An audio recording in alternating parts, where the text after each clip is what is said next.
ఎప్పుడైనా ఓ వ్యక్తికి ఏదైనా ఘటనలో అన్యాయం జరిగిందని అనిపిస్తే ఆ ఘటన అతని అంతరంగాన్ని తీవ్రంగా కుదిపేస్తుంది. సమస్త జగత్తు అతనికి తన శత్రువు వలె కనిపిస్తుంది. అన్యాయం అనిపించినటువంటి ఘటన ఎంత పెద్దదైతే మనుషుల హృదయం కూడా అంతే అధికంగా విరోధించసాగుతుంది. ఆ ఘటనకు బదులుగా వారు న్యాయం అడుగుతారు. నిజానికిది సరైనదే.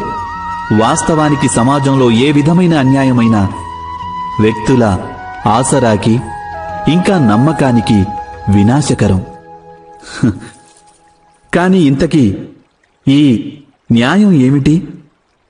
న్యాయానికి అర్థం ఏమిటి?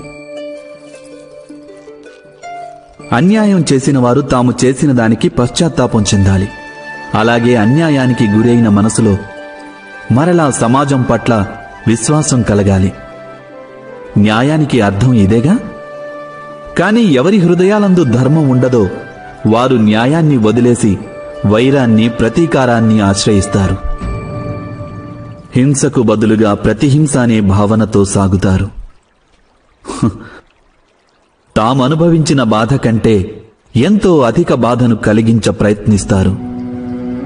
ఈ మార్గంలో నడుస్తూ అన్యాయానికి బలైన వారే స్వయంగా అన్యాయం చేస్తారు. దీనితో వారు అపరాధులవుతారు.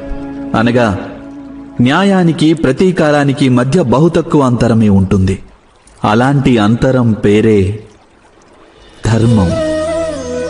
ఇది సత్యం కాదంటారా?